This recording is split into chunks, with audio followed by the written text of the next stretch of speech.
products after her best customers, which I think is awesome. What are some great ways to make our audience feel special? Well, we talked about one of those ways earlier, which is just to give them a little bit of time, the little what's up strategy that I talked about. Putting a spotlight on your audience, just like how we talked about putting a spotlight on some of your community members before, that can be absolutely key. When you, the Luke Skywalkers or the Princess Leias, you are just the Yoda now that everybody wants to go to so they can have the same transformational story that they did.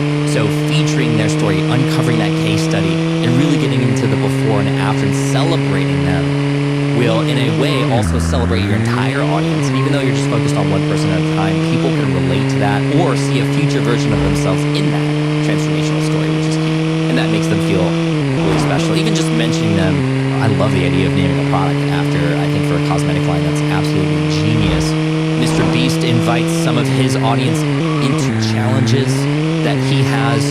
There's a lot of brands that do a really good job of doing that. Lego is another one that I talk about in my book, because they actually have a website called ideas.lego.com.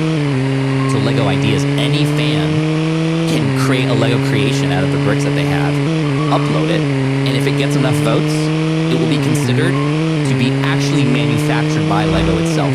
And you get a little bit of a royalty on that product if the community votes it up too. So what a way to recognize the people who are actually buying your products by allowing them to get involved in the design process. I think even the founder or CEO said, we have like hundreds of designers in-house, but we have hundreds of thousands of potential designers out of house that we could put a spotlight on and reward as well. So I think this is an awesome opportunity for you and your team, anybody listening or watching, to get creative with how can we make our people feel something. And if you want to, get even more meta with it, bring one of your own people into that meeting. I mean, what a way to make them feel like a part of the process. But also, they're going to have a voice of the community that will enable you to do that even more. And so you're teasing out this concept that you talk about in your book called co-creation, right? And I know that Amy Porterfield, who's in my network and one of my close friends, she does a really great job of co-creation. Can you give us some examples of how an influencer or somebody who has a big audience can co-create with their audience? Yes.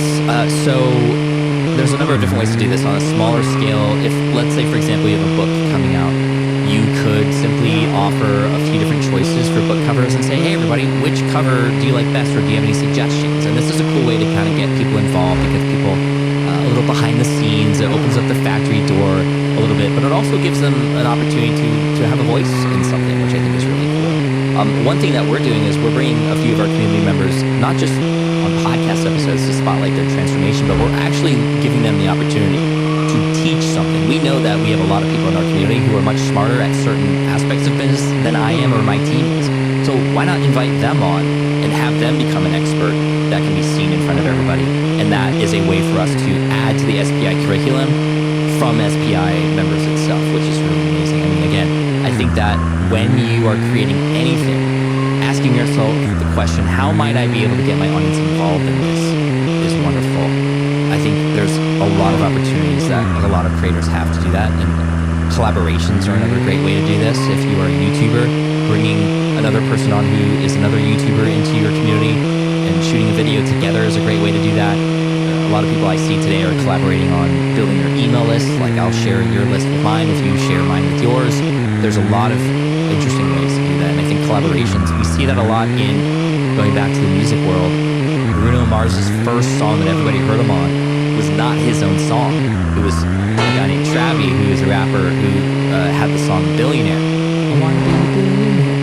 Bruno was the chorus. He was not featured. And then guess what? His album came out later, but we all already fell in love with his voice and his style. So doing that in our world as entrepreneurs, collaborations, bringing in, inviting people into your LinkedIn group or Facebook group or whatever, and having them take the lead every once in a while is a great way to do this and kind of create and serve the community together. Amazing. Well, you just dropped so many gems. Young and Profiters, if you want to go get super fans, I'm about to make it required reading for several of my team members because it's just so good, especially if you're building a community. You need to read this book. There's so many things we didn't even cover. So Pat, as we close out this interview, I want to ask a few questions about the future of the marketing industry, which I feel like, would you say you're a marketing expert? I feel like you're very heavy in this world. I have a lot of experience in the evolution of marketing. Yeah, I think so. So talk to us about what are the biggest things that you've seen change? And in 2023, what are the biggest things that you're focused on in terms of just staying on top of all the change that's happening? Yeah, I mean, to do that, the latter, to stay on top of it, it's just to listen and to offer avenues to listen. We do something in our community called a town hall where we invite people to come in and actually express their voice and express their